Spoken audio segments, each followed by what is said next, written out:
Well, good day, my friends. It's your old pal Jordan the Lion. How are you all doing today? I hope you said great. Our travels today bring us to New Bremen, Ohio. Daze with Jordan the Lion. It begins right now.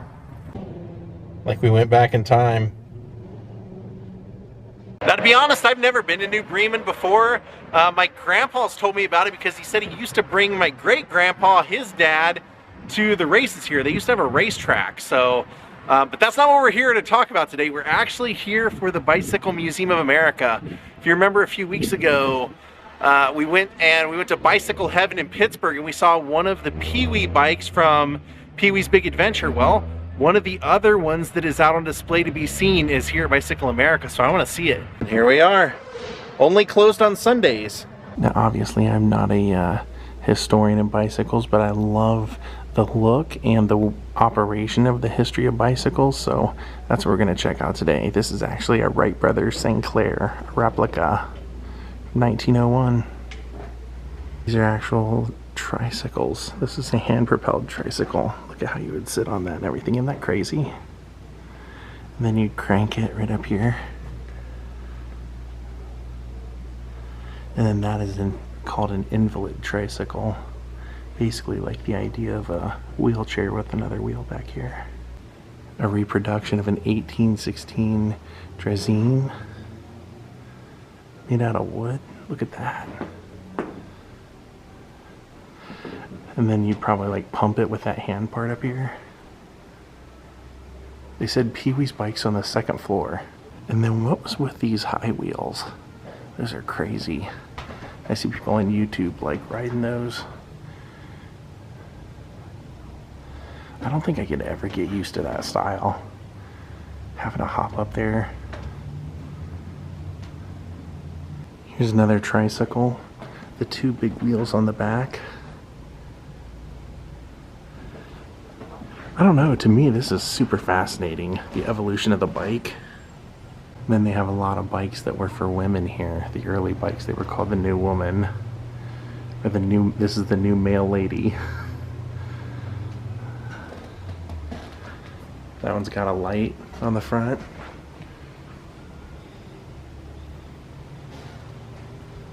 This is the Paragon hard tire for safety, so it had like hard tires.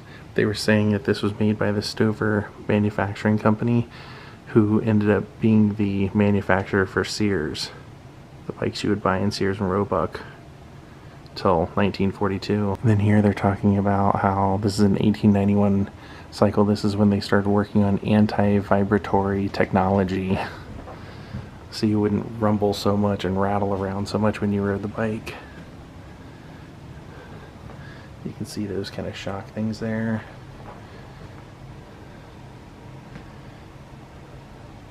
So we looked around through here. Now I'm going to take you over here into this room for a little bit, and then we'll go upstairs. It's showing how they would have been shipped to you when you bought them. You might have got them in a crate like that, where you had to put the handlebars and seat on. You might have got it like that. This was the Tiger and Tigress, made by the Stoddard Manufacturing Company in Dayton, Ohio, 1897. And then this is a monocycle. Can you get like the... I'm trying to figure out how to show you because of the room and the window and everything, but you actually sit on the inside and the thing like spins around when you ride it. You can see there is your seat, your pedals over here, your handlebars, and then it has like little wheels that go inside the track, as well as a tire that goes around. This one right here is a Yale Roadster from 1905. It says that the Yale brand has a great history because the Kirk Manufacturing Company, who built the Yale, merged with Shell, and eventually they were purchased by the David Sewing Machine Company that later became Huffy. So if you ever got like a Huffy bike, this was the early version of Huffy's, which you could pretty much buy in every Kmart, Walmart, Meijer, all those department stores growing up. Then they're talking about maintenance, so there's the guy pumping up his tires, and then they have little bicycle liquid pistol bicycle helmets from 1910. That's a leather one. A carpetbagger pith helmet. The Wolf American Companion tricycle. So it's got 3 wheels and 2 seats and 2 sets of handlebars. I love it. That is super cool. Wonder how those ride if you're by yourself. Probably not too well. I don't know. They do have 2 sets of pedals, of course, on each side. So, and then this one has like a cloth seat, like a hammock type seat. Isn't that weird?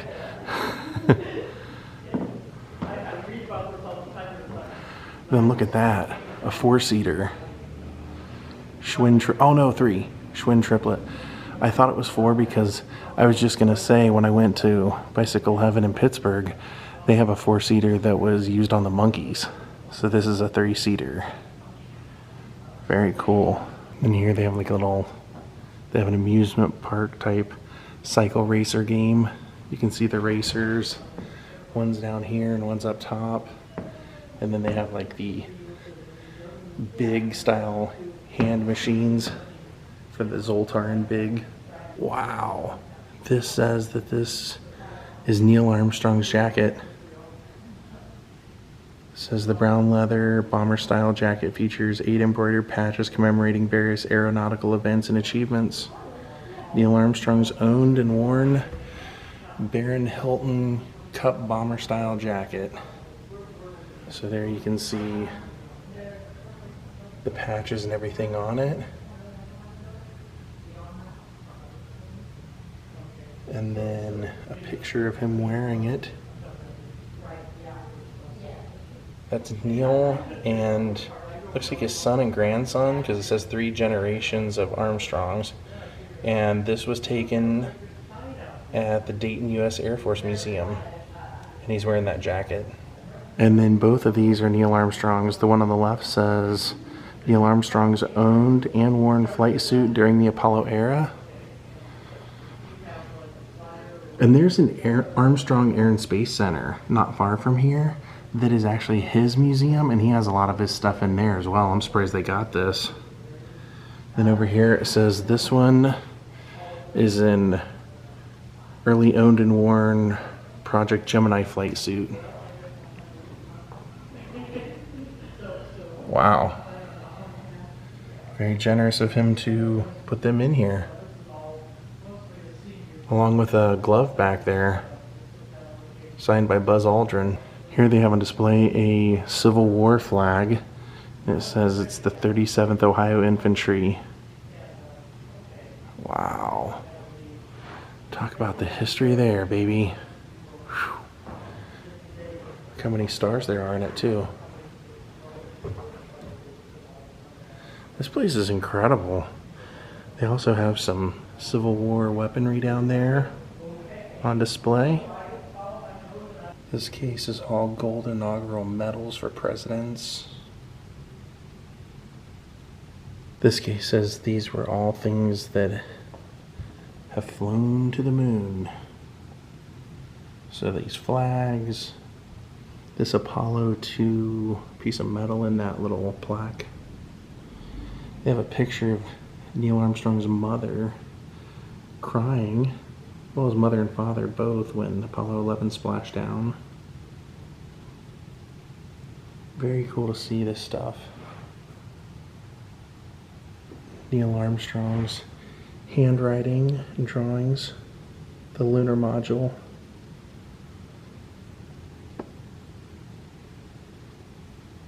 Wow, very cool stuff. Then look at this Tally-Ho tandem. It's a tandem bike, but the seats are unlevel. Like one is right down here, and then the other's up here. It's kind of a unique way of doing it. But the shorter person in front, of course. Yeah, it's a really wacky 3-wheel bike. Look at that. I guess there was a logic to it, but do you really need all that? Up we go. Over here they have a poster for Zimmerman Bikes. They have one of his bikes here. August Zimmerman. The Zimmy Pneumatic.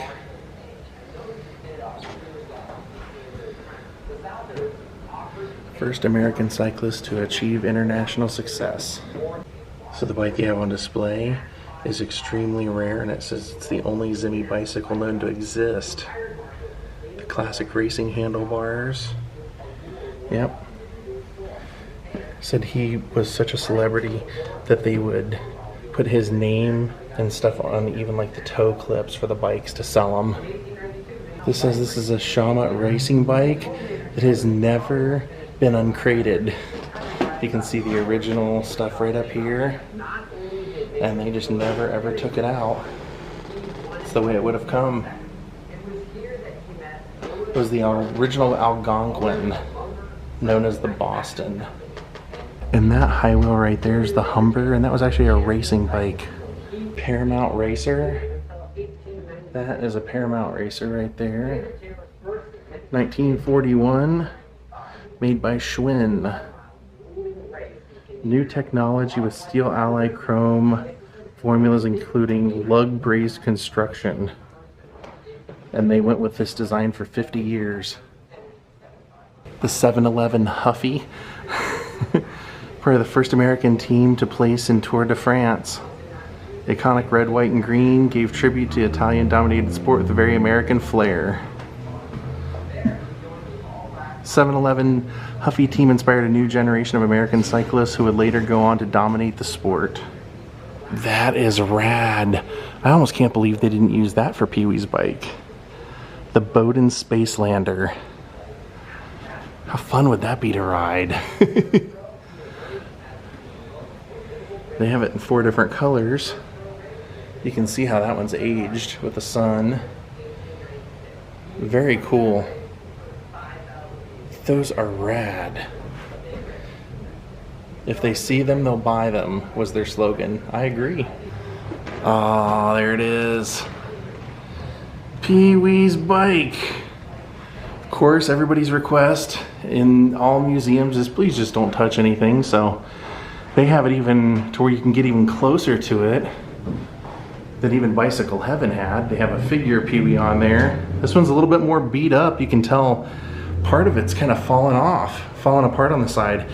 This would have definitely, and we'll read the plaque because they have a pretty extensive plaque, but this would have definitely be one that he would have ridden, or someone somehow got and just did not take care of, because the one we saw in Pittsburgh was in pretty immaculate shape.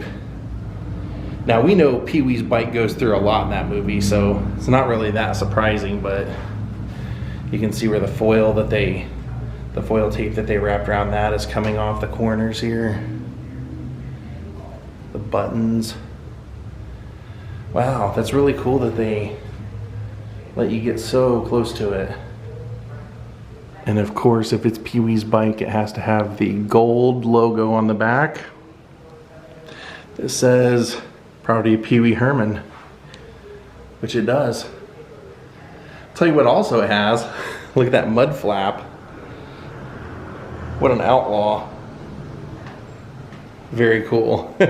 Never noticed that before, those mud flaps. And they would have all, you know, at the time of production, every single one of them would have been identical. Every single bit of paint would have been in the same place so that it all could have been photo matched. So you probably want me to read the info here, so let me get to that. I love seeing this. I love seeing movie props. So I'm just kind of having fun taking in all the little details because we can get so much closer to them here than we could over at the other place.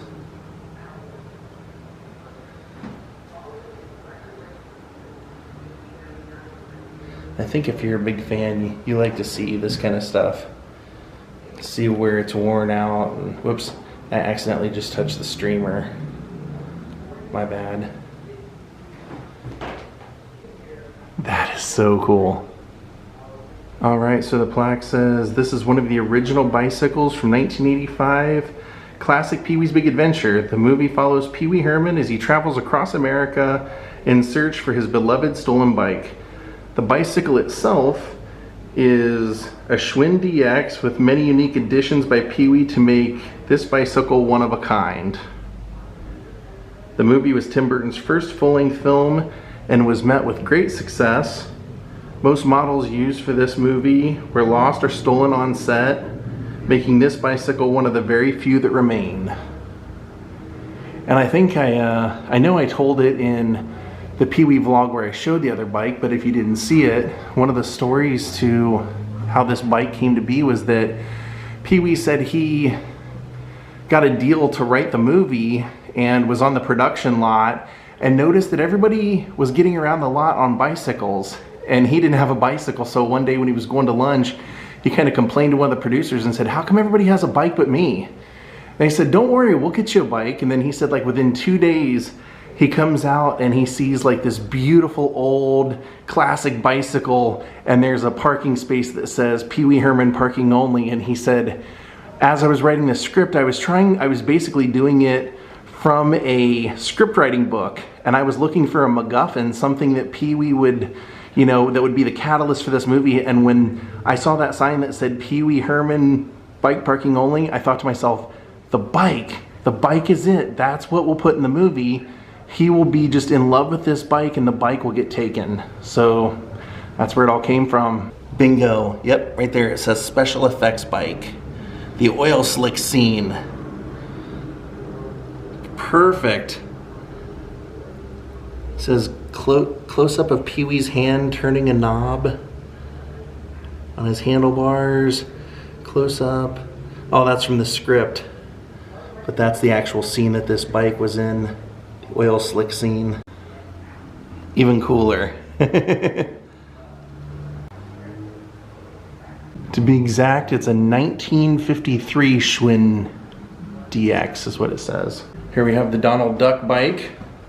Wonder how it got that name. That is awesome. Even right there on the side of the bike. And then this is the Super Trick Cycle. Look at that. You can spin both the seat and the handlebars around and the tires. That's very cool. And colorful. Made by STC. Super Trick Cycle. Probably used in circuses, that's probably why that's there. Then this was a petaplane. Prototype for a petaplane. And there's the inventor riding one, trying to make an ad to drum up interest for it. So this bike here with the blue seat and the yellow handlebars has a really interesting story.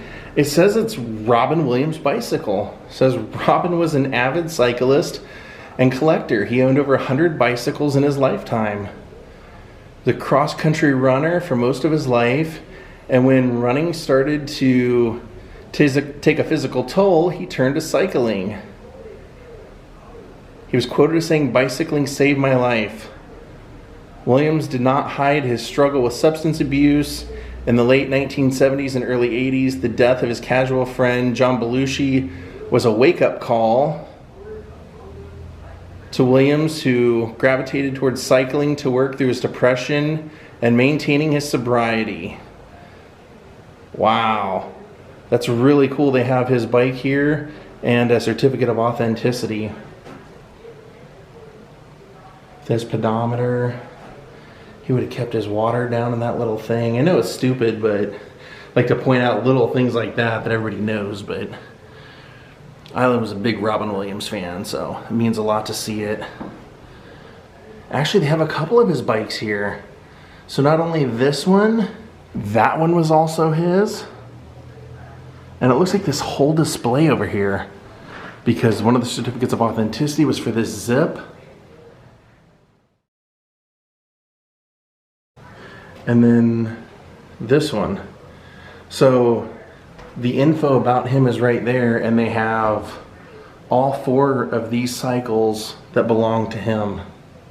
on display. That's awesome.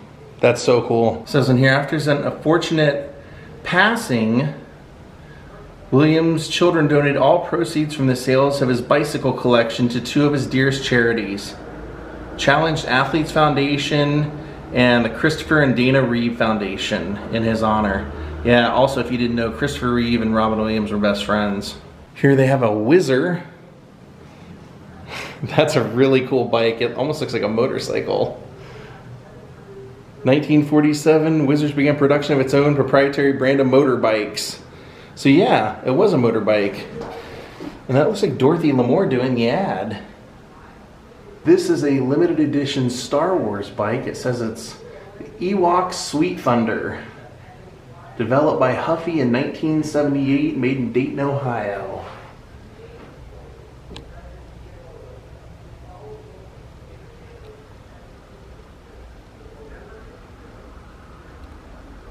Pretty cool. They even put the like colored pegs in there and stuff. And it says Star Wars on the side. Nice. Hop Along Cassidy bikes. With a holster for your little toy weapon and everything. Like every kid needs. Pretty cool bike. There's a little Hop Along. Then they have a whole other floor of military bicycles and a third floor of like modern stuff. This place is huge. Another one of those big ones that you could ride in the middle of. More updated version. Holy cow, there's a 5-seater. 1, 2, 3, 4, 5. The World Quintuplet. Setting records, baby. There's the Senior National Amateur Bicycle Award. And a travel case for competitions. This place is amazing. You just got to come see it for yourself. I mean, look at this. There's a bull that's been turned into a tricycle. Over here you have a car. A car bike. A pedal car.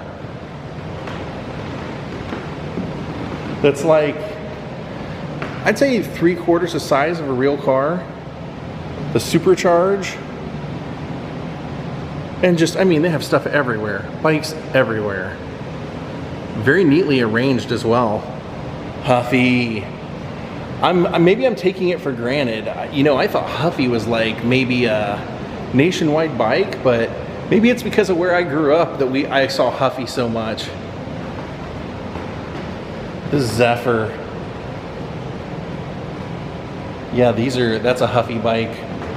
The Huffy radio bike. And the women's Dayton bike. Then there's a Huffy ad back there. I had several Huffy bikes when I was a kid. There's Dayton Cycles up there. Schwinn Tornado. The Schwinn Black Phantom, the world's finest bicycle. I learned on my sister or like my uncle, somebody in the family's old bike like this. That's how I learned. Papaw actually took me out on the street, held the back of the seat where that loop thing is, and then had me pedal, and he'd run behind me and then let go until I got it. The Gray Ghost. Then they have a Harley Davidson bicycle collection, and this is all Harley stuff. That one with like the sidecars. They all look like they're military colored. They've all got that green.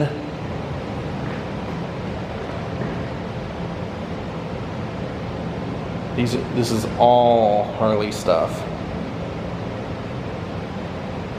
Then over here they have Indian stuff. Motorcycle makers making bikes. And these are beautiful bikes. These Indians, whew. That's an Elgin Bluebird, 1936. See, this is why I wanted to come. I was like, I know the only thing I'll really know anything about is the Peewee bike, but I love the design of bikes and just the look and the styles that they came up with, the functionality. Look at that. The pedicab, baby. 2 people in the back, 1 pedaler up here. Well, my friends, I hope you enjoyed this vlog. This was a lot of fun for me today. If you're ever in New Bremen, Ohio, come here. Have a great night and goodbye.